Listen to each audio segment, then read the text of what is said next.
Charlotte Marlet sits across her fiancé with a smile splayed on her face. The man casually tells her the real reason why he's calling off their engagement. He never truly loved Charlotte to begin with. That's all there to it. Charlotte clenches her hands as she's asked if she never loved him either.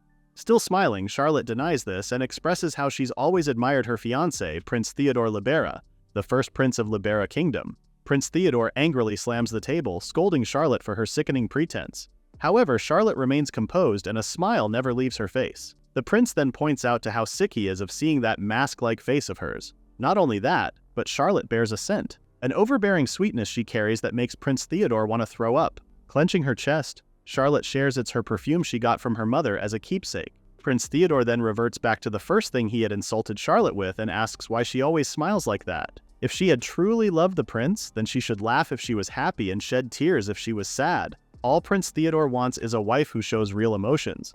But her? Prince Theodore looks at her in disdain before describing Charlotte as someone who always hides behind her eerie smile. He can never tell what she's really thinking at all. What Prince Theodore doesn't know is that Charlotte is hyper-aware of everything that he is and does. She can tell when he frowns he's definitely in a foul mood. She can tell when he scratches his cheek when he's lying. That's why Charlotte could tell right away when the prince had found someone else he loved. She thought she had given him her everything. Yet this is what she got in return. Charlotte then reveals it, that the prince never had the slightest interest in her to begin with. The woman Prince Theodore is in love with is a commoner, a status far beneath the prince. Even if he marries her, she could never be his legal wife.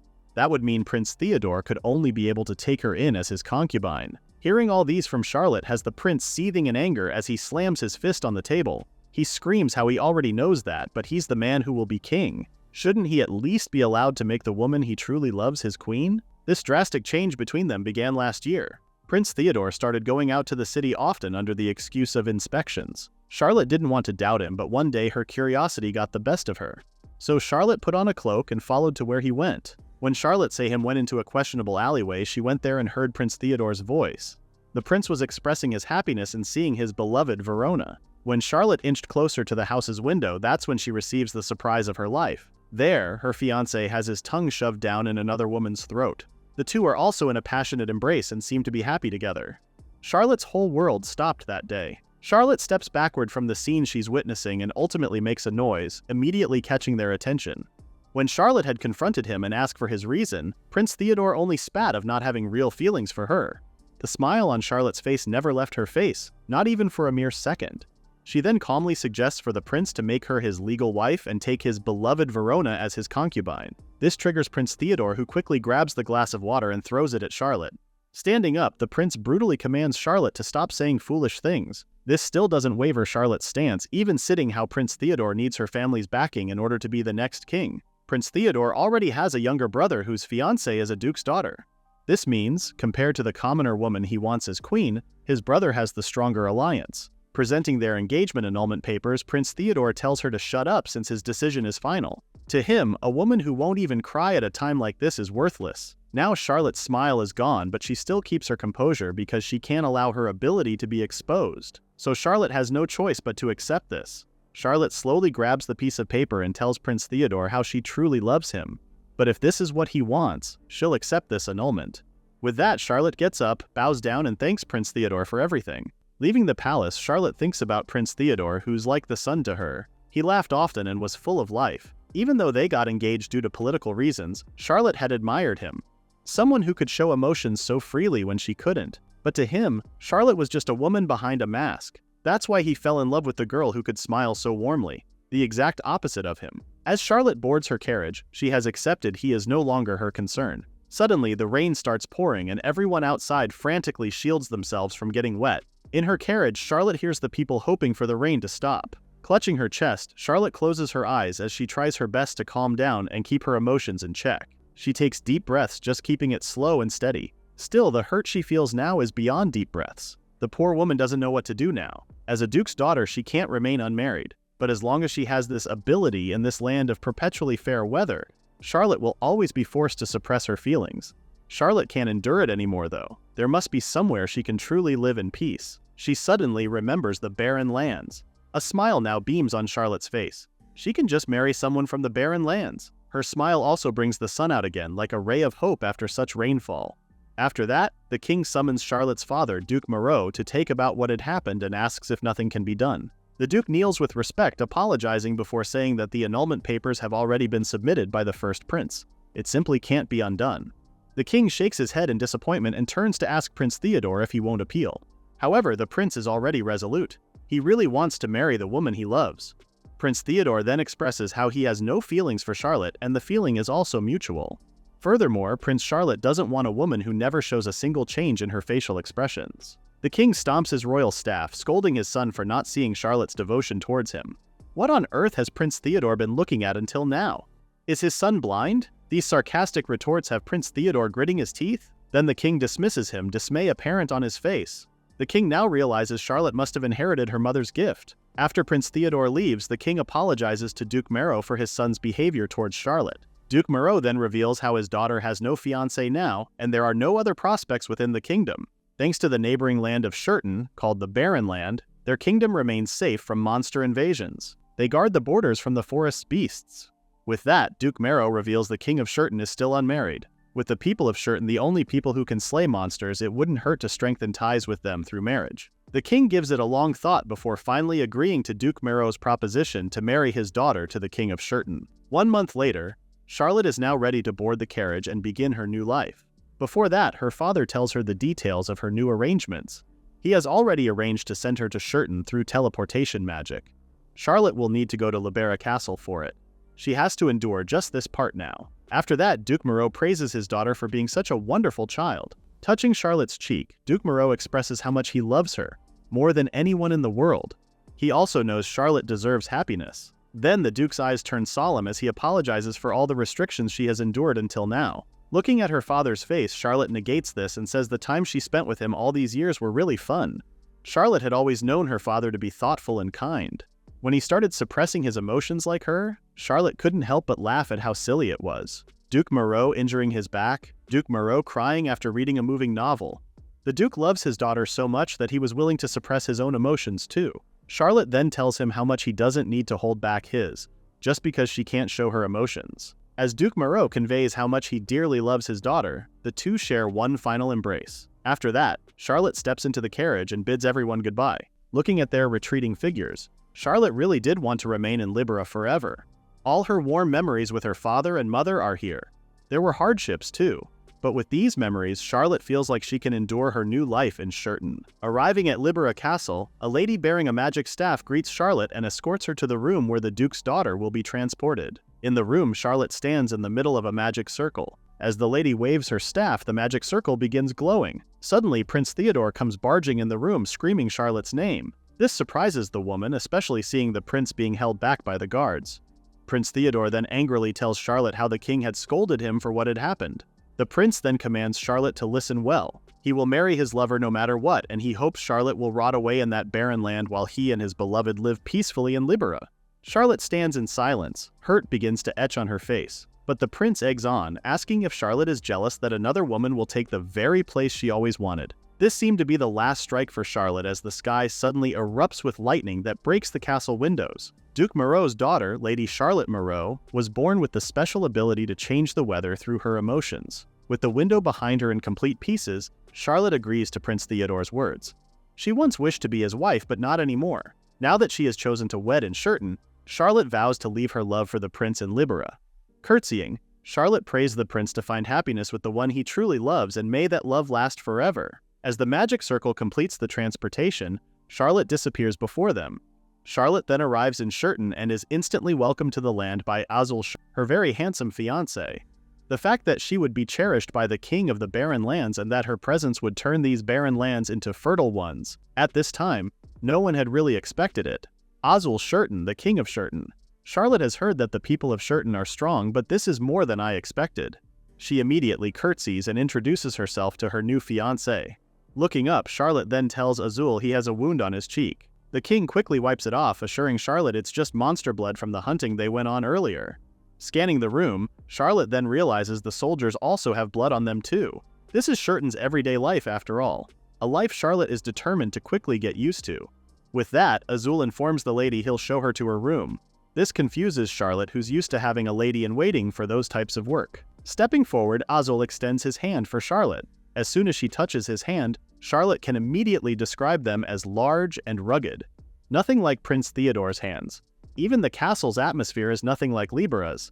And the clouds in Shurton are so thick. It's supposed to be daytime, yet it feels like nighttime here. While walking the hallway, Charlotte asks the king as to why all the windows in the castle have iron bars. Azul simply shares to keep monsters from getting inside. The castle's defenses are impregnable, so Charlotte needs not to fret about it. Smiling, Charlotte calls this a clever idea and praises Shurton for having a unique way of doing things. Her words are met with silence from Azul, and now Charlotte is worried she might have said something rude. She then believes Azul is just solemn by nature since he constantly lives in a harsh environment. They soon arrive in a huge and fancy room wherein Azul informs her this will be their shared chamber. Even though they're already engaged, the thought of sharing a room with a man still makes Charlotte nervous. As she shyly sits down, Charlotte hears her name being called. When she turns around, a lady by the name of Lori introduces herself as her new lady-in-waiting. Charlotte then politely tells her how she looks forward to working with Lori. Azul then reveals that Lori will actually be Charlotte's personal maid, and at the same time, her bodyguard. This has Charlotte puzzled. A maid and bodyguard? Lori's attire seems different from the maids in Libera too. After that, Azul jests he wants the lady to understand this country's situation. This land is shrouded in clouds all year round. The climate is unstable, and it's a barren land where nothing grows. Opening one of the maps of Shurton, Azul points to the north of it where massive ravines and vast forests filled with monsters are. Azul's soldiers, including himself, hunt these monsters to keep them from invading their territory. But still, there's always danger around the corner. This isn't a place for delicate young women to come so eagerly to. With that being said, Azul will understand if Charlotte wishes to annul the engagement and return to her home. With sadness dripping in his voice, Azul gives Charlotte the chance to decide since he doesn't want her to live here with regret. Watching Azul's face, Charlotte can immediately tell he's a kind person. Just as she's heard, this is indeed a harsh land. She thought if the weather was unstable, Charlotte's ability might not matter much, but that may have been too naive of her. However, even if the land is dangerous, Charlotte knows she can live freely as herself here. She can finally laugh when she's happy or cry when she's sad. Truly, from the bottom of her heart, Charlotte knows there's no way she'd regret this. Charlotte then gives Azul her answer by saying she's already decided this is where she wished to come. At least here the lady is not some masked woman. When she was sad, Charlotte wanted to cry her heart out. When she was oppressed, she wanted to show her anger. And when she was truly happy, Charlotte wanted to smile for real. Just like now. Charlotte gives out the first true smile to Azul, telling him she looks forward to a long life together. Azul's eyes are mesmerized by her smile that he doesn't see the occurrence happening outside. One of his soldiers had to point out the window for Azul to see. Lo and behold, the sun is shining brightly outside. Everyone stares at this scene in awe and wonder. The king then clears his throat, apologizing to Charlotte for losing focus and shares that's a rare sight in Shurton. Azul isn't done apologizing just yet and kneels to say sorry for his rudeness earlier.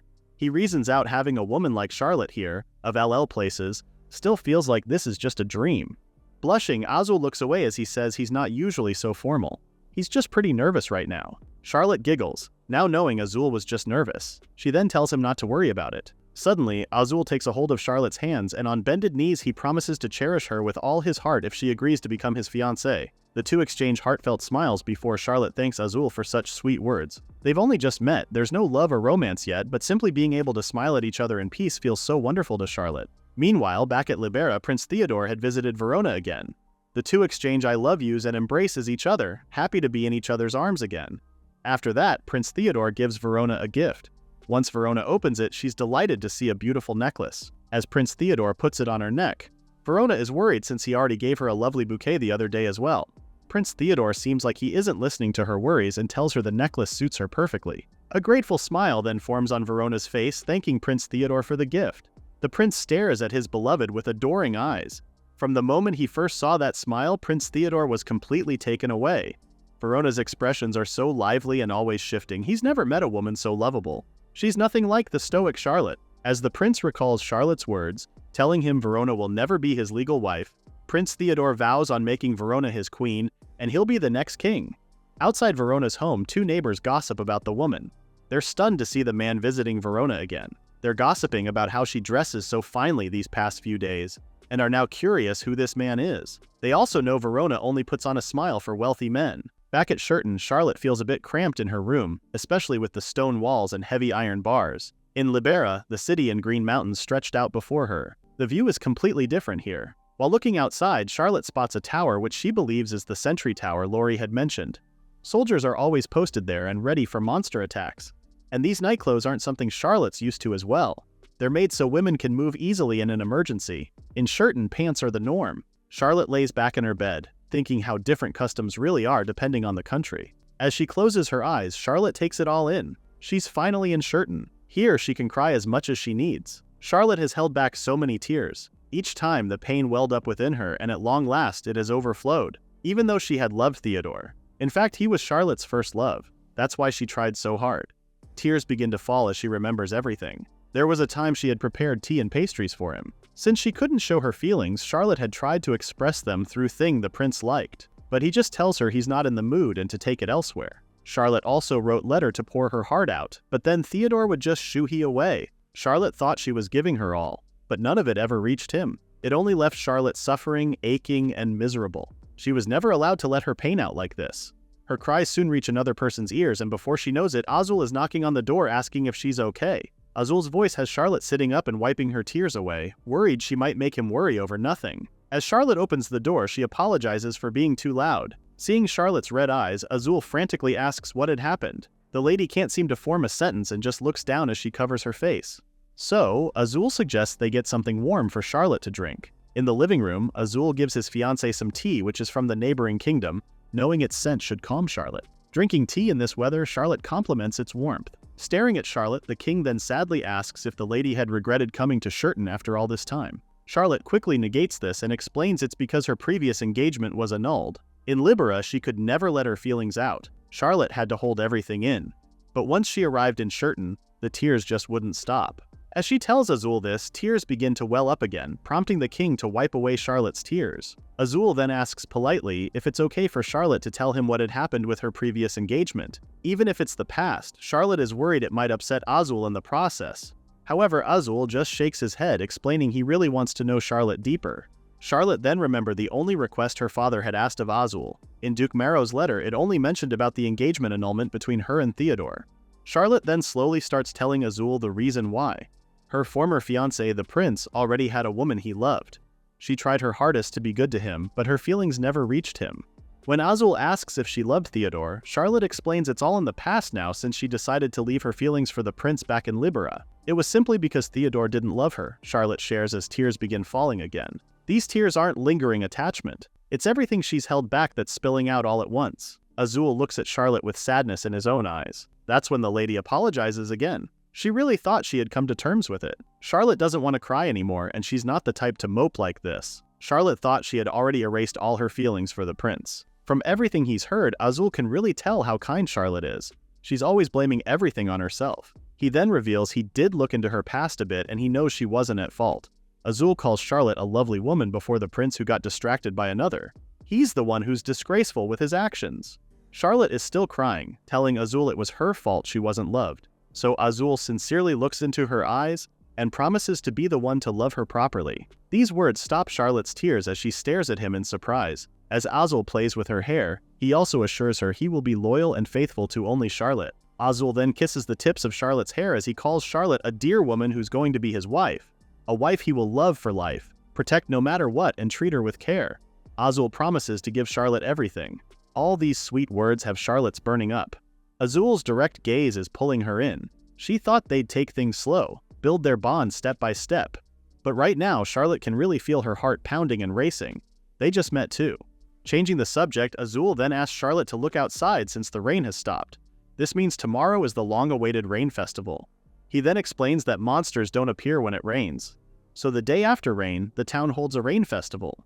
When Charlotte seems interested in the event, Azul immediately invites her to be his date. He then says how everyone will think Charlotte had brought them good fortune, because the rain fell the moment she arrived. Blushing, Charlotte is happy to see Azul is happy and accepts his invitation. After that, Charlotte returns to her room. As she lays on her bed again, she thinks about how Azul made her feel. Whenever she's with him, her heart strangely feels at ease. As Charlotte drifts to sleep, she remembers a memory with her mom. Charlotte was so young at that time, and she was running towards her mom when she tripped over a rock. Charlotte immediately cried, and the rain soon started pouring. Her mom quickly puts a flower on her ear, gently assuring Charlotte it's okay. The rain then stops pouring. Both Charlotte and her mom then enjoy sitting on the field. As she touches the flower, Charlotte realizes it smells just like her mom's perfume. It's such a soothing scent to Charlotte. As the two bond, Charlotte innocently asks why she and her mom cry or get angry. Her mom then explains how the sky grows sad when they're sad. And when they're angry, the sky gets angry as well. When Charlotte asks why, her mom laughs and tells her she doesn't understand it either. Charlotte's ability is far stronger than her mom's though. That's why her mom had told her to keep a secret, and that she must never let anyone find out. When Charlotte innocently asks why, her mom explains there are people who would use it for evil, so they have to make sure those people never notice Charlotte. Charlotte then worriedly asks what if they do notice her, to which her mom assures her it'll be alright because someday someone will come and protect her from those evil people. Charlotte is puzzled why it can't be her mom or dad. Her mom explains how they can't really protect her forever. What she meant with someone is a person who will love her as much as they do, someone who will cherish her just as much and who'll become her future husband. Charlotte stares at her mom in bewilderment. She doesn't know what her mom meant. Then she's told she'll understand when she gets older. Charlotte's mom then repeats it for her daughter. Someone who loves her most in the world will come. And when that wonderful prince appears, Charlotte can tell him everything. They'll face hardships together and overcome them side by side. When Charlotte asks if her prince won't just protect her, Charlotte's mom gives her a cheeky smile, telling her daughter how it's boring if the princess only gets protected these days. Charlotte then wakes up from her dream. She hasn't dreamed that memory in a long time. Sometime after that had happened, her mother had passed away from illness. Now that she remembers her mom's words, Charlotte thinks maybe that someone her mom was talking about could be Azul. Maybe she can tell Azul about her ability. Not long after, Charlotte hears a knock on the door. It's Lori greeting her good morning before asking if she could come in. When Charlotte gives her permission, Lori excitingly presents her with her clothes. As she hands Charlotte the clothes, Lori expresses her excitement over Charlotte and Azul's date to the Rain Festival. The word date has Charlotte blushing. Before they could gossip more, Lori urges they hurry up since Azul is already waiting in the Great Hall. After Charlotte dresses for their date, they go to the Great Hall where Azul awaits. Azul immediately greets his fiancé a good morning and asks if she had slept well. Charlotte shyly looks down as she greets him back and thanks Azul for making her sleep better. Come to think of it, Charlotte's chest is fluttering like crazy with just seeing Azul's face. Azul then compliments Charlotte with the outfit she's wearing, calling her cute. Well, to him, Charlotte looks cute in anything. Now Charlotte is blushing even more. After a while, a man's voice is heard across the room calling Charlotte's name. He's been wanting to meet her all this time and praises Charlotte for being as lovely as the rumors say.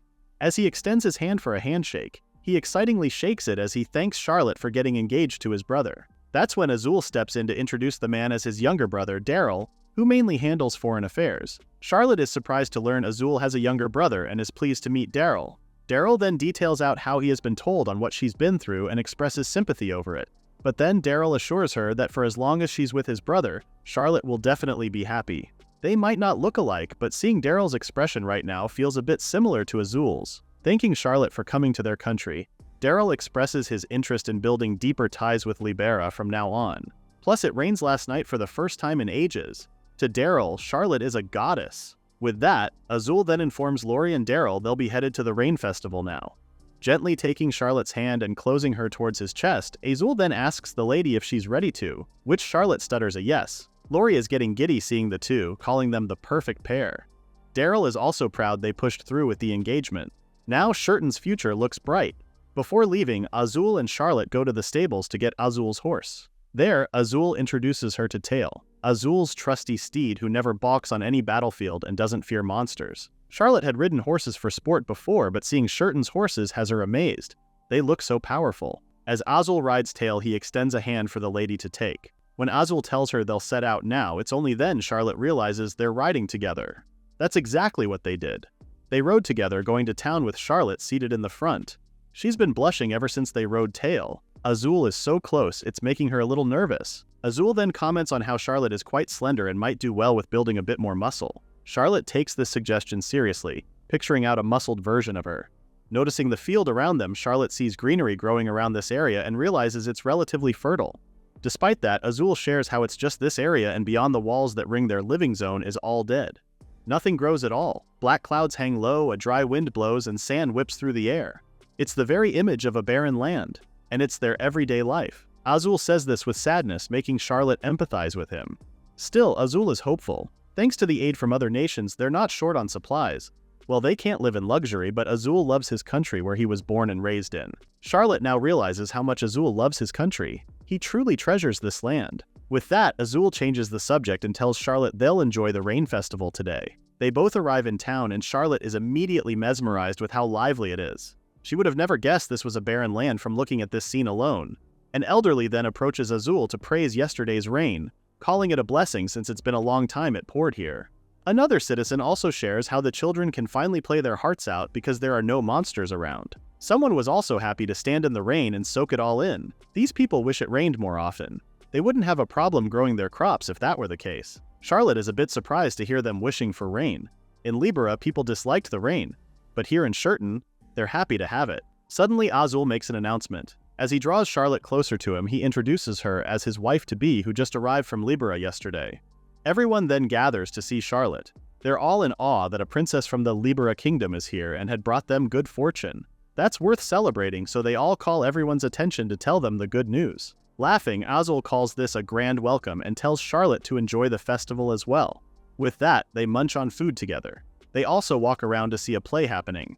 Their attention is then drawn by man giving away complimentary sake. He then approaches both Azul and Charlotte, telling them they should have some and make a toast as well. Azul looks at Charlotte worriedly, saying the lady shouldn't be drinking, but Charlotte is already receiving the cup of sake, saying she'll have some since it's a special day. With that, Azul doesn't stop her but reminds her not to overdo it. Charlotte stares at the sake in her hands. This is actually her first time drinking. Well, she left that part out. Anyways, so Azul raises his cup for a toast. Everyone also joins in. Charlotte then takes a big gulp and is immediately surprised with its delicious taste. She quickly takes another chug of it, saying it's sweet and easy to drink. Azul watches her dumbfoundedly. Although he agrees that it's a nice sake, he also reminds Charlotte not to have too much, especially when you're not used to drinking it. Azul readily warns her not to chug it so fast. Well, too late for that since Charlotte has already finished the whole cup. She's now smiling from ear to ear, happy to have a taste of alcohol which she never knew could taste this good. Charlotte never drank before, afraid it might affect her emotions, but here it's okay to show them, no matter how strong. Suddenly, Charlotte starts giggling, worrying Azul further. Right now, she just feels so free and tells Azul how the festival is so fun. Charlotte then raises her hands in the air in pure joy. She's so happy she can finally cry her heart out and laugh out loud in this country. The sky can also feel Charlotte's happiness. The lady starts jumping and moving around, so giddy with how happy she feels. Azul quickly calls someone to ask for some water before he turns to ask Charlotte if she's okay. Charlotte just beams back at him, slurring how happy she is. As she says that, the sun behind her starts shining so brightly. Everyone, including Azul, stares at the sky in awe, mesmerized with how it's changing right now. They all stare at the sky, amazed with the colors it's changing into. Such a beautiful scene to behold. Seeing everyone happy, Charlotte can't help but smile as well. She came here chasing freedom. Instead, Azul and his people welcomed her so warmly, so now Charlotte wants to do whatever she can. Clasping her hands, Charlotte asks Azul if the people here really love the rain. She then giggles before praying for the rain to fall gently, nice and easy. Charlotte starts swaying as she pleads for the sky to send them rain. She repeatedly prays for the sky to let it rain, making Azul worried if the lady is now drunk. Azul then regrets letting Charlotte drink too soon and looks around for the water he had asked for. Suddenly, the people feel the rain falling, and just like Charlotte's prayer, it's nice and gentle. Azul also stares at the sky in amazement. It's raining while the sun is out. Charlotte is still praying on the corner while everyone is now staring at the sky. A rainbow starts appearing, making them more surprised. This is the first time for a lot of people to see a rainbow in real life. They all thank Charlotte for this phenomenon. She prayed and it really rained. To them, Charlotte is a real-life goddess. Turning towards Charlotte, Azul stares at her. He can't explain what just happened, especially that his fiancé is happily praying for it to rain. He then asks her if she's a gift from the heavens. Giggling, Charlotte tells him a gift is a bit much. A warm smile appears on Azul's face as he tells Charlotte she is someone special for both him and the people of Shurton. Hearing this, Charlotte starts blushing. She's never been called special before. Suddenly, Azul takes her hands and asks her to dance with him in the rain. They dance all right. They dance their hearts out in the rain with everyone joining in. Charlotte dances with the adults and the children while someone also plays music. Suddenly, Azul lifts her to the sky while she stares at Azul's smiling face. The next morning, Charlotte wakes up with her head aching. Lori immediately greets her good morning and asks how she's feeling, to which she says she feels her head is splitting right now. It's a good thing Lori had already prepared a herbal drink for hangovers. As Charlotte takes the cup, she can't help complain with how this hangover feels. This is her first time after all. Charlotte then hears some noise coming from outside and immediately asks Lori what it is. Lori informs her that Azul and the others are actually training in the courtyard right now. Knowing that, Charlotte tells her she'd like to watch them. As soon as Charlotte finishes dressing up, Both her and Lori head to the courtyard and see the ongoing training. Lori then shares how she would have joined the other in training and swinging her sword if she wasn't assigned as Charlotte's attendant. Lori had taken leave from training for now since she just got married. It takes Charlotte a minute or so before she realizes what Lori had just said. She never knew Lori was married. Apparently Lori is married to Daryl. They're also newlywed too. Upon hearing this, Charlotte immediately tells her they're practically family in a way. Giggling, Lori also agrees. Seeing Charlotte, Azul calls her name. He quickly asks how she's feeling since she had quite a bit to drink yesterday. Thanking Azul, she assures him she's fine now. Meanwhile, the soldiers have paused training to stare at Charlotte as well. This has Azul clearing his throat. While he understands that they want to stare at his adorable fiancé, but they have training right now. Azul also wants to show a good example himself, so he orders to do a mock battle. The soldiers are then told to come at Azul in order. With a serious face, Charlotte cheers on her fiancé, telling him to do his best. After Azul gives her a smile, Charlotte thinks of how he actually sometimes smiles like a boy. Giggling, Lori then reveals how Azul has been in high spirits every day since Charlotte had arrived. Scratch that, according to Lori, ever since the talk of their engagement, Azul keeps saying an undeservedly wonderful fiancé is coming to Shurton and he wants to make her happy and feel safe. That's all he's been talking about. Shurton keeps them on edge since danger is always lurking. It's rare to see Azul wearing a smile on his face. Charlotte also smiles. If her presence made Azul smile more, then she's glad to be here. Staring at the soldiers training, Charlotte can't help feel their incredible presence. They're completely different from Libera's knights. Lori then shares how Shurton's knights actually stake their lives against monsters, so the weight of their blades is something else. Blades heavy with the weight of their lives to protect their people and their nation from monsters that could appear at any time. They train hard and fight for real, swinging their swords. This makes Charlotte's heart ache, thinking what if Azul were gravely injured or worse, lost his life? Azul quickly notices Charlotte's unhappy expression and immediately asks her what's wrong. Charlotte then honestly tells him she just got a little scared. Thinking it might be the sight of weapons, Azul quickly apologizes for the weapons and tells her he'll take everything off right now. After he takes off the last one, Azul assures her he's not carrying anything now. Seeing this, Charlotte can't help but comment on how many weapons he has with him. This has Azul saying it's because one may never know what might happen out there. Azul's comment has Charlotte teary-eyed. He had that many weapons hidden on him because the environment here never lets one relax. Looking down, Charlotte expresses how she's scared of Azul getting hurt or his life being in danger. If there were a monster attack and if by any chance he got hurt protecting her, or what if he went out to slay monsters and never came back? These are the thoughts that are scaring Charlotte right now. If the peaceful days she has with him were to suddenly disappear, Charlotte can't bear thinking of it. Azul's gentle gaze and warm voice. If one day all of it were suddenly taken away, just the thought of it has Charlotte's heart sinking. Azul understands his fiancé's dilemma right now, but he tells Charlotte it's a needless worry. He is the king of Shurton. He has no intention of being felled so easily by monsters. Azul then steps forward to touch Charlotte's face. He lovingly stares in her eyes while telling her how he could never die and leave such a beautiful fiancé behind. However, if it's to protect Charlotte, Azul doesn't care how badly hurt he gets. However, Charlotte doesn't want that either. They both stare at each other before Azul gives in, saying he'll return to her no matter what happens, and he'll never do anything that would make Charlotte anxious. And that's a promise that eases Charlotte's worries. After training, both of them head back to their shared chamber to enjoy a sumptuous meal. Charlotte is amazed at how much Azul can eat. Noticing her stare, Azul tells her to eat more and she doesn't have to be shy about it. However, Charlotte shares how she's never had a big appetite in the first place. But seeing Azul eat has her smiling. She's amazed the meat he was eating just vanishes like magic. If Charlotte calls it magic, then Azul says most of the people in Shurton would be magicians by now. Azul then reveals how Lori actually eats more than he does. And Daryl eats even more than her. Now Charlotte is stunned. Is bragging about eating a national pastime in Shurton? Changing the subject, Azul asks her if she'd like some tea after their meal, to which Charlotte says she'd like something else. Lori quickly tells the pair she'll prepare it immediately. When Charlotte dined with Theodore, they just sat at a long table and ate in silence. That was it. The dishes back then should have been extravagant, but Charlotte barely tasted them. How long has it been since food tasted this good? While waiting for Lori to finish prepping the tea, Azul presents Charlotte with a dress catalog. He was thinking of a style of dress that would suit his fiancé. Flipping the catalog, Azul points out the design he said about. When Charlotte asks if that's the kind of outfit Azul preferred, the king immediately says no. It's more on what would look good on Charlotte. Life in Shurton may not be lavish, but Azul would want Charlotte to at least wear the clothes she likes. Hearing this, Charlotte thinks about her life before. She only wore what suits Theodore's tastes. So when he said to never wear a certain color again, she would oblige. Choosing her own clothes feels so new and fresh now. Although Charlotte likes the idea, she's thinking about emergencies and how simpler clothes is better. This has Azul holding his head, annoyed that Shurton isn't a peaceful country. Charlotte quickly assures him that's not the case, and it's not like she's big on dressing up anyways. Even so, Azul still wants to see Charlotte dressed up. Yes, for safety, simpler clothes are best, but Azul finds Charlotte beautiful and he knows anything would suit her. He then expresses how much he really wants to see his fiancée looking cute. Azul is shocked that those words really came out of his mouth and blushingly apologizes for it. Both Charlotte and Lori are blushing too, surprised to see Azul acting this way.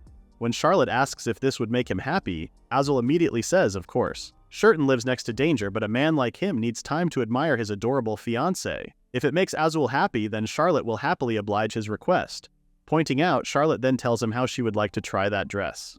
Azul quickly tasks Lori to make the arrangements for it. A few days later, Charlotte comes out with the new dress on her. Amazed is an understatement to describe Azul's reaction right now. He then inspects her in 360, praising how it looks perfect on Charlotte. He was right all along. Charlotte would look cute in anything. With that, Azul tells her they'll have new outfits made regularly, to which Charlotte declines, saying it's not necessary since basic clothes will do fine. But Azul puts a hand on Charlotte's shoulder and tells her how much this would mean to Shurton. If Charlotte wears lovely clothes, the women in town will admire here and a demand for dresses will rise. Practical, cute clothes will sell. That's the start of a good cycle. The future of Shurton's dressmakers now depend on Charlotte. After that, Charlotte and Lori are left alone in the living room. Charlotte then shares how happy she is on making Azul happy. Lori then says she understands him wanting Charlotte in charming outfits. That's why she also brought something else that would make Azul even happier. When Lori presents the lady a box, Charlotte is curious as to what's inside it. Charlotte then gets the nightgown from the box and raises it on her body. As she stares at the mirror, Charlotte is confused with what it is. It's clearly sheer and it's not normal clothing at all. Before Lori could answer her, Azul barges in the room saying he forgot his coat. His eyes widen and he starts blushing upon seeing Charlotte holding up the flimsy nightgown. Azul frantically covers his eyes while telling his fiancé how those clothes are best tried in her own room. Now confused, Charlotte tells him she thought it was a design that Azul would be happy with as well. When she tells him she's gonna wear it tonight, Azul nervously tells her not to do so. After Azul rushes to leave, Charlotte urges her attendant to tell her what she's holding. Laughing, Lori apologizes before telling Charlotte it's a nightdress newlyweds wear. While they don't dress up much during the day, they do have the night to compensate. Nightdresses are supposedly to liven things up. Charlotte can't believe she's holding a nightdress and is confused on what to wear underneath it. Lori confidently tells her she doesn't wear any at all, just the nightdress. Charlotte blushes profusely upon hearing Lori's answer. Since coming to Shurton, Charlotte has had many surprises, but this nightdress tops them all. She quickly places it in the drawers, hiding it from anyone's eyes. Meanwhile, back in Libera Kingdom, Theodore is once again visiting Verona and tells her there's something important he needs to ask her today. Presenting Verona with a bouquet of flowers, Theodore lovingly asks her to marry him. This has Verona flushing as she takes the flowers to give Theodore a passionate kiss. Verona gladly tells him yes too. How immoral of them, Theodore thinks. A man and a woman sharing a kiss before marriage should never happen, but she fears none of that. It makes Theodore want her even more. Touching Verona's face, Theodore then reveals that marrying him will make her the nation's kokubo. Verona stares at him with confusion, asking if kokubo means queen. She only thought Theodore was some wealthy merchant. Theodore laughs a bit before apologizing for keeping this from her. He then reintroduces himself as Theodore Libera, Prince of Libera Kingdom. Verona's eyes widen in shock. She doesn't understand all of this right now. She only thought he looked a little like the prince. Theodore then lovingly apologizes for shocking Verona like this. But it is true, he is the prince, and soon Verona will be the princess. This doesn't bode well with Verona, who instantly back away, apologizing as she really thought he was simply rich. A noble, yes, but never royalty. With fear in her eyes, Verona outrightly declines Theodore's proposal as she can never serve as the nation's princess. After she apologizes, Theodore doesn't seem to know who this person in front of him now. He then assures her she'll make a wonderful queen. Verona then reveals how she doesn't know how to read nor write. She doesn't even know how nobles live. Aside from that, Verona knows His Highness was once engaged to a duke's daughter. In such a situation, Verona doesn't want to be the nation's princess. Theodore's eyes widen in shock as he continues to listen to Verona, who reveals she only wanted to escape her current life and only dreamt of marrying a wealthy man. Upon hearing this, Theodore asks her if she really did love him. Verona quickly gets onto her knees to apologize. Suddenly, anger rose from the depths of Theodore's heart. He kicks the chair furiously as he yells at Verona not to play with him. Because of her, he was reprimanded by the king. Verona had told him she loved him, so he broke off his engagement.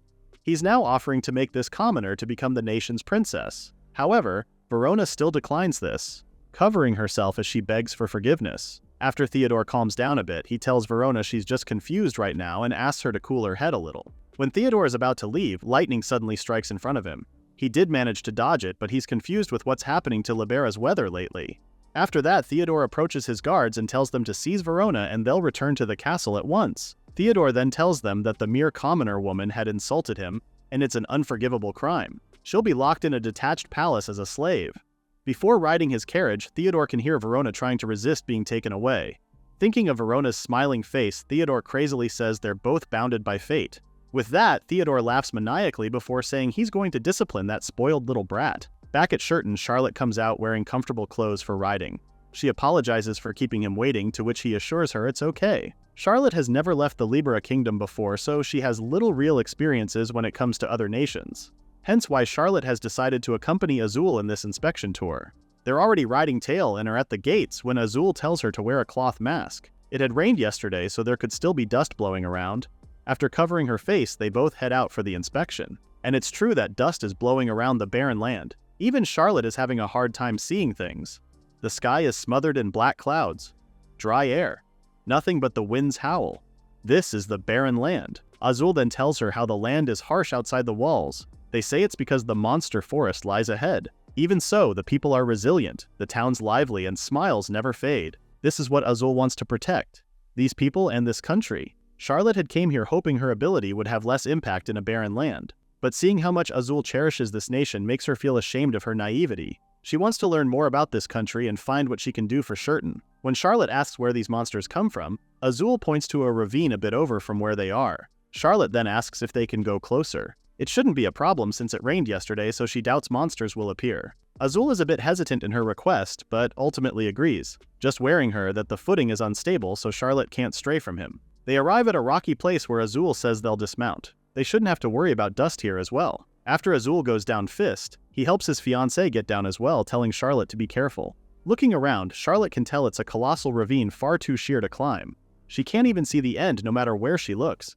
If it's this massive, they might be able to mine ore and process them into accessories. Her train of thoughts are suddenly interrupted by Azul, who points to a crack in the rock ahead that leads into the monster forest. Hearing this, Charlotte realizes running into monsters would be dangerous. Maybe that's the conclusion the people of Shurton reached to and never explored mining. Azul then calls Charlotte's attention to tell her how there's something about this ravine that calls to him. He once came here alone as a child and caused quite the uproar. Charlotte can only imagine how worried everyone must have been. Azul continues sharing how his father gave him a proper knuckle rap with his broad fist after. This makes Charlotte giggle as she imagines Azul as a spirited child. Her laugher always puts a smile on Azul's face too. Now that they're here, Azul also shares there's a favorite spot of his nearby and asks if Charlotte would like to see it. After Charlotte agrees, they both walk into a limestone cave that Charlotte had only read about before. Azul says there are a few others, but this is the only one they can enter safely. Lighting up a lamp, Azul heads first before offering his hand to the lady. The air is cold here. Damp rocks and the faint sound water is all Charlotte can see and hear. She's so curious as to what exactly is it that they're heading to, but Azul keeps it a surprise. Then, Azul tells her to look over and see the beauty of the rock formation in front of them. Charlotte is in awe. According to Azul, the water pooled below reflects the light, that's why the rock glows like a dream. Though the water is toxic, so they can't drink it, Azul then thinks it'd be nice if there were some place with sweeping green and sweet fruit. A place he thinks suits Charlotte better. The lady lets out a giggle as she tells him she wasn't really looking for scenic spots. She simply wanted to know Shurton is all. Charlotte then shares how she's never left Libera and only knew of other countries from books. But after meeting Azul, she's happy she can learn about the nation he loves. Staring at Azul's eyes, Charlotte expresses how glad she is she's his fiancé.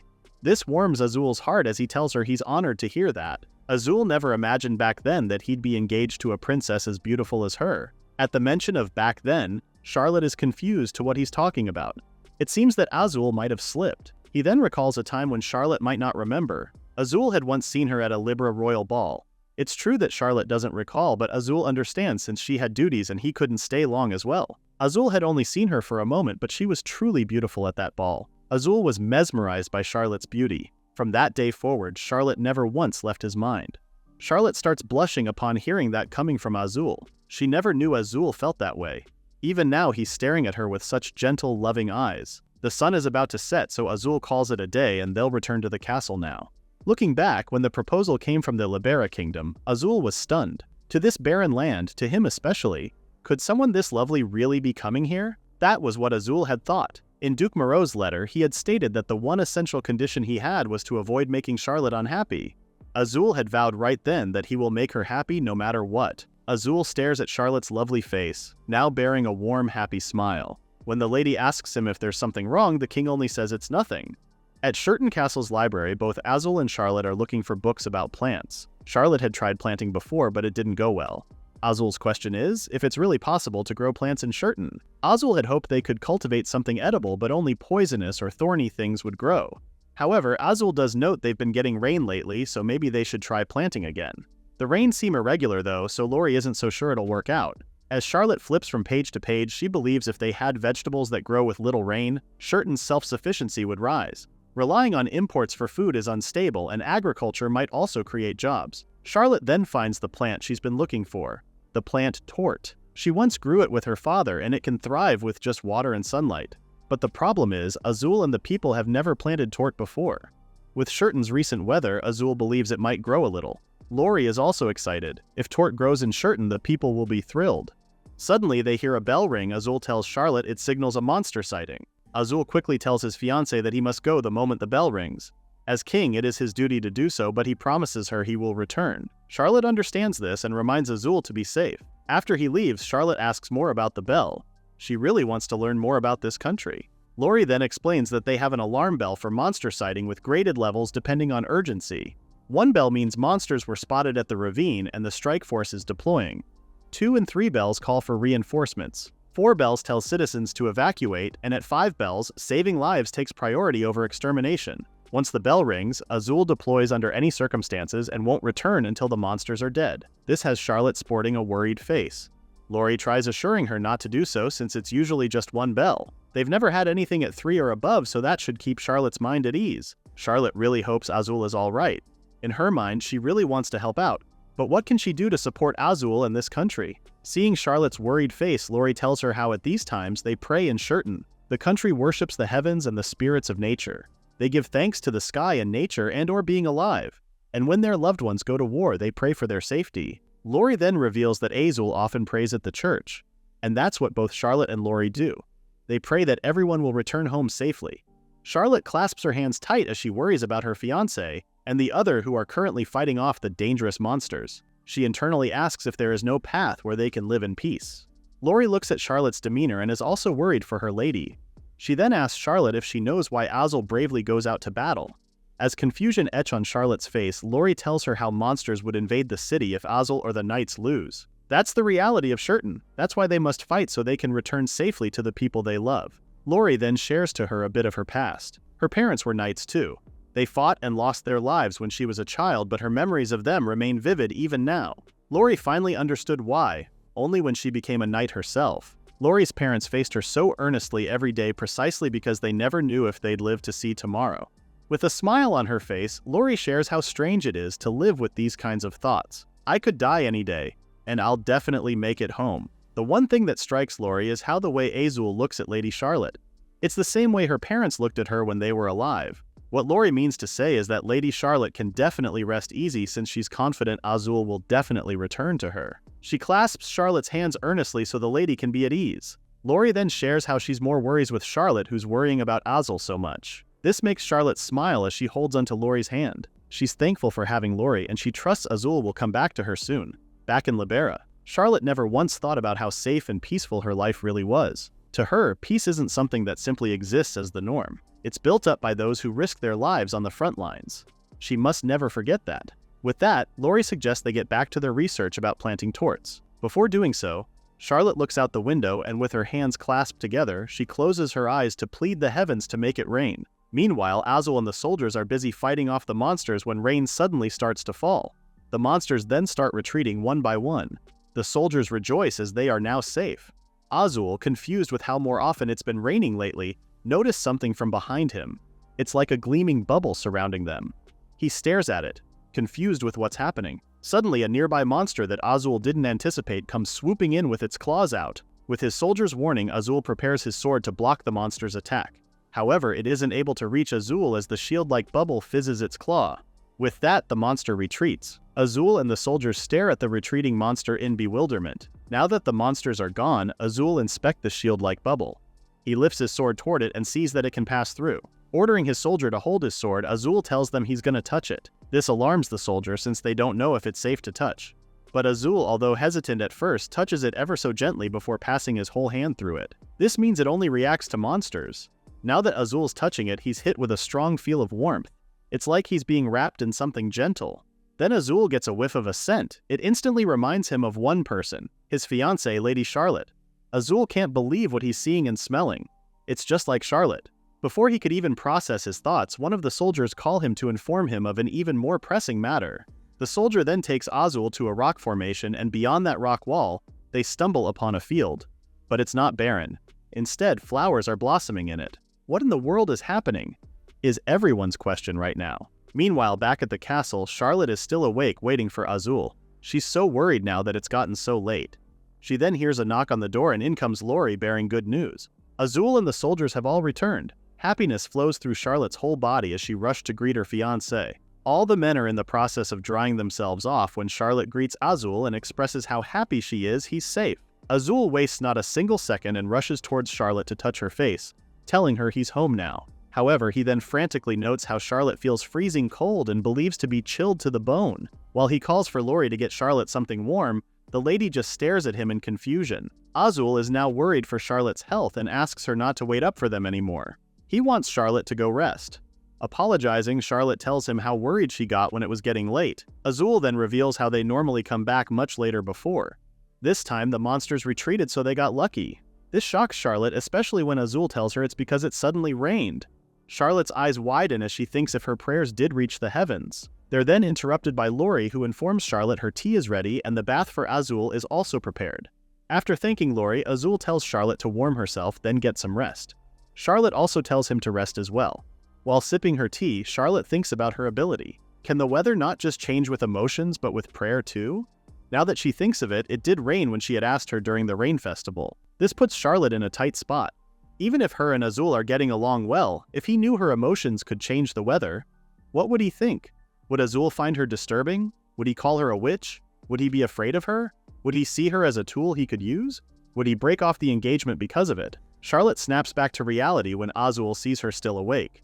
Now her fiancé is worried that she's worrying about him and not resting. Fidgeting, Charlotte tells him she couldn't sleep at all. Azul then asks if something's troubling her, and if so, he wants to know whatever it is. Even the smallest things matter, Azul presses. Charlotte looks down as she thinks about it. She really wants to tell him, but what if he rejects her? What if his eyes turn cold? Charlotte knows Azul isn't like that, but still, her ability is a very important matter. One she fears might make her lose Azul. When Charlotte starts crying, Azul frantically asks her what's wrong, but Charlotte only brushes it off as nothing and apologizes. Seeing Charlotte's sad face, Azul asks her to come to him. Then Azul quickly carries her to let her sit on his lap. After that, Azul immediately hugs her tight. Azul then gently tells her she can do whatever she wants. If Charlotte wants to cry, she can cry. There's no need to suppress her emotions, especially with him.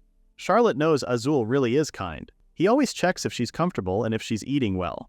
He's constantly thoughtful. He looks strong and stoic, but he's surprisingly chatty and bright. This makes Charlotte want to tell him even more, but her fear is really getting to her.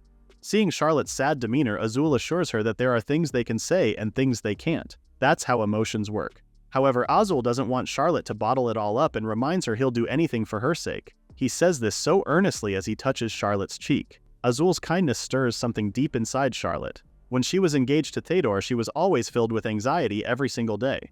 But with Azul, every day feels warm and Charlotte is filled with constant happiness. After that, they both decide to go and take some rest. In her room, Charlotte thinks about what her mother had said, the one who cherishes you most in the world. Charlotte then drifts to sleep. Waking up the next morning, Charlotte immediately takes in the beautiful sky outside. She quickly goes out to feel its gentle warmth. Charlotte has often questioned and struggled with her power to change weather through her emotions. But life in Shurton has let her forget all that and simply be free. Azul made that possible for her. And with that, Charlotte talks to the sky, telling her mother she'll tell Azul the truth now. Maybe this is her mother's sign on finally letting Azul know about her ability as well. For some reason, Charlotte never felt like telling Theodore about herself. Maybe because she was always on edge whenever she was around him. After getting dressed for the day, Charlotte heads down to their shared room, and is instantly greeted by Azul and Lori. Her fiancé was just about to go and call her for breakfast too. Lori then excitingly asks Charlotte if she's seen the blue skies over Shurton. Giggling, Charlotte tells her she even went sunbathing a moment ago herself. It's then that Azul shares how Shurton's weather has been changing since Lady Charlotte arrived.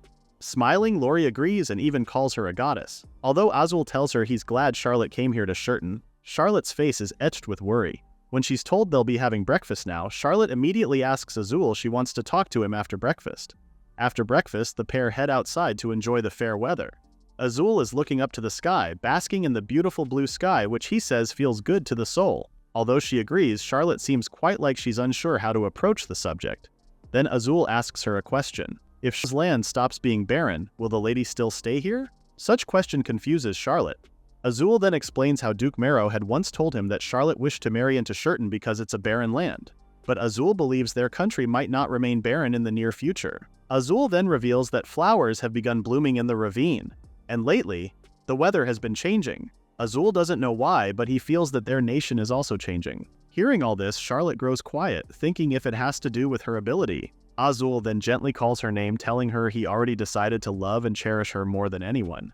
Not only because she's his fiancée, but also because the moment he saw her, his heart was completely and utterly stolen.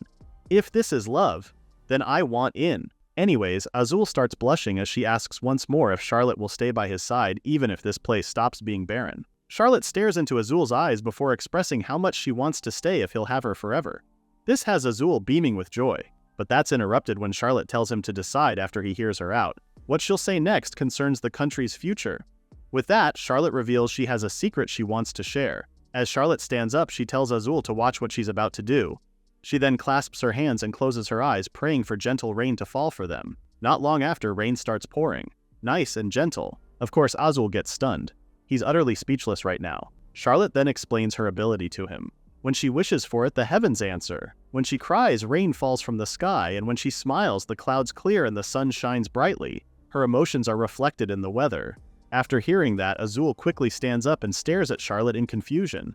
It takes a while before he finally starts to wrap it around his head. He's always wondered about the climate shifts since Charlotte arrived in Shurton. Mentioning the rainbow at the rain festival, Azul asks if she did that as well, to which Charlotte honestly replies yes. Azul goes into thinking mode before he carries Charlotte bridal style, which shocks the lady by the way, and tells her they'll talk in their room.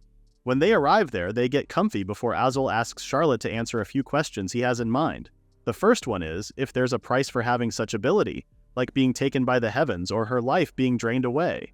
Charlotte tells him she's never heard of anything like that and reveals her mother had the same ability but died of an illness. However, Charlotte had heard her great-grandmother, who also shares the same ability, lived a long life. Azul's next question is about who knows about her ability. Charlotte quickly answers him, telling Azul that her father is the only one who truly understands it. However, the King of Libera did know about her mother's ability, so he suspects Charlotte might have the same. Hearing this, Azul comes to a conclusion that this is probably why they matched Charlotte to the prince, to see if they could exploit her ability. With that, Azul then asks why Charlotte has decided to tell him. Charlotte stutters for an answer. With nothing but her heart on her sleeve, she tells Azul what her late mother had told her, to tell the truth to the one she loves and can trust with all her heart and face hardships together.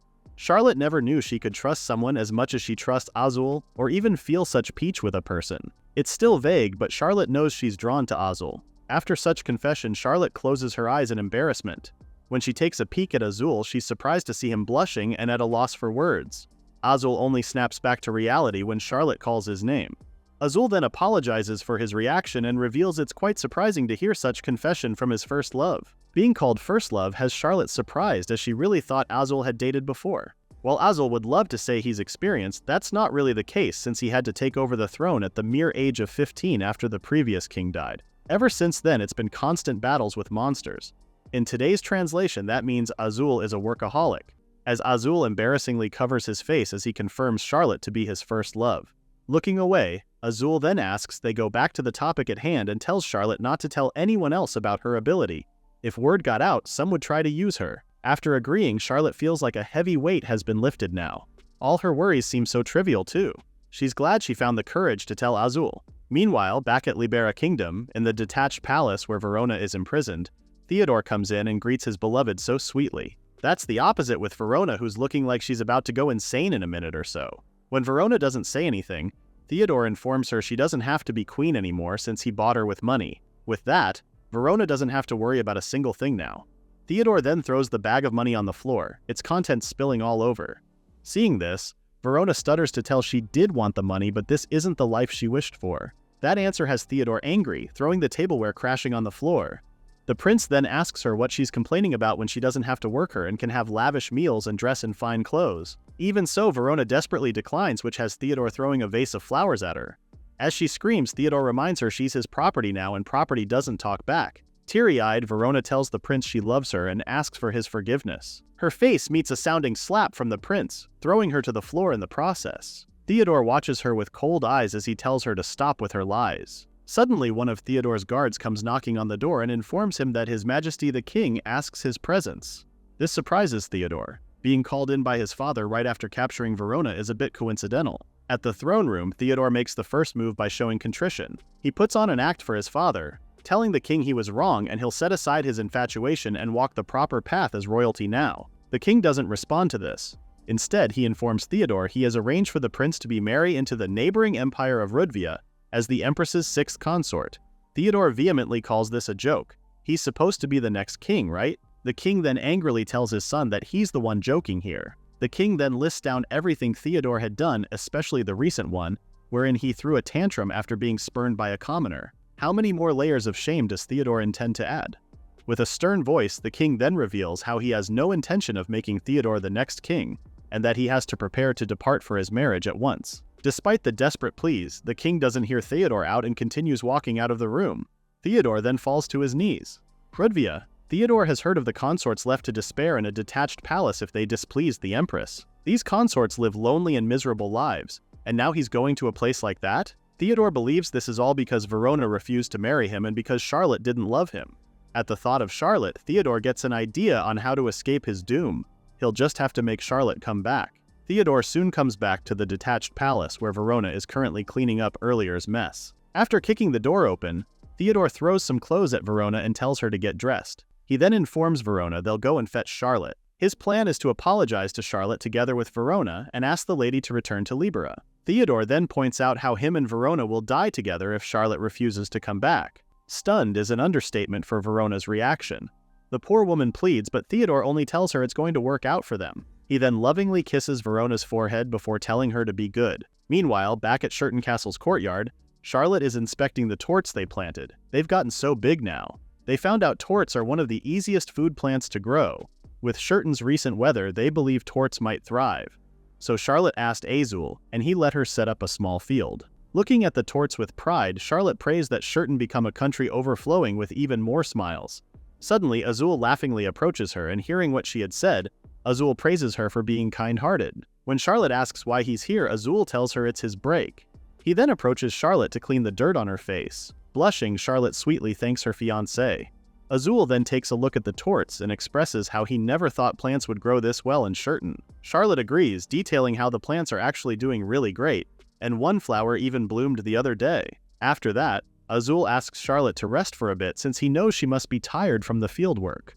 While seated, Azul hands over a letter that just arrived from Charlotte's father. While opening it, Charlotte wonders what it says. The smile on her face soon disappears upon reading its contents. When Azul asks what's wrong, Charlotte reveals that Theodore was spurned by his lover and has been arranged to marry into the neighboring Rudvia as a consort. This also shocks Azul and hopes the prince won't get any strange ideas.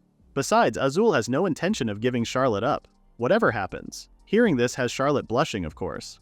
Azul then corrects what he just said and tells Charlotte he has no intention of sending her back to Libera even if she said she wants to. For Azul to say something like that to her, Charlotte sure is glad to hear that. When Azul repeats what she had said, Charlotte only giggles, making her fiancé ask if she's truly happy with how Azul feels. As soon as Azul sees Charlotte's beautiful face, something stirs inside him and gently grabs her in for a hug. He then asks Charlotte if she dislikes it as he holds her like so. Charlotte immediately tells him no, and in fact she's happy. Wrapping her hands around Azul's back, Charlotte closes in to hear Azul's heartbeat. Hers is pounding so hard he might feel it too. With Charlotte hugging him back, Azul tightens his hold on his fiancé even more, telling her he won't let her go anymore and it's too late for her to back out already. With that, Azul tells her he loves her, which has Charlotte's heart fluttering. Suddenly, the sky shines bright as flowers start blossoming in the area. A rainbow also appears along with the same light that appeared when Azul was fighting off monsters. This scenery has the pair in awe. Azul gently touches the light, and he soon realizes this is the same feeling and scent from last time. Charlotte crouches to one of the flowers, telling Azul how it looks so much like the one her mother had given her. As Charlotte touches the flower, she takes in the scent. Azul suddenly has something in his mind and asks Charlotte to go with him to Shurton Castle's library.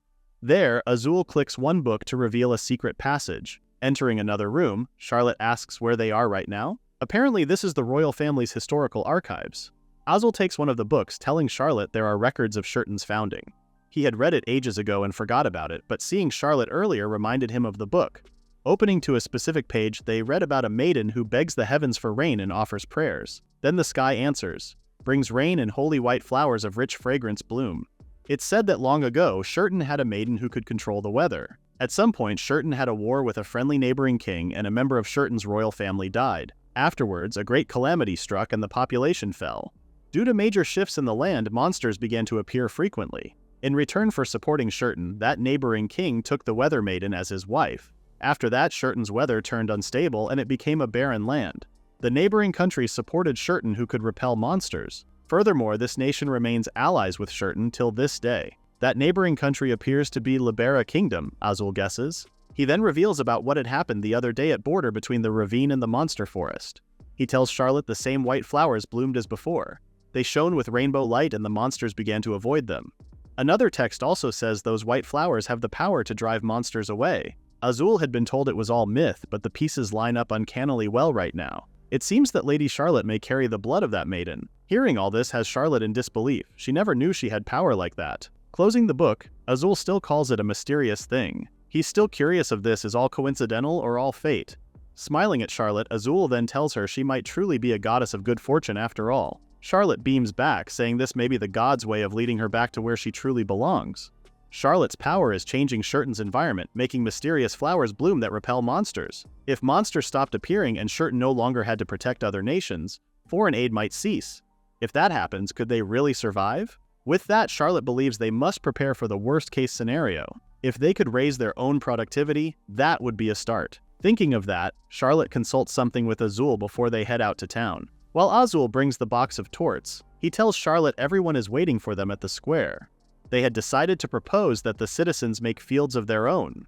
They'll lend land free to those who need it, and when there's a harvest, a portion of the profits will go to the state. At the town square, Charlotte thanks everyone for gathering and tells them she has a proposal to make. She then tells them how she'd like everyone to cultivate tort plants. Grabbing one of the torts from the box, Charlotte explains these were grown by her.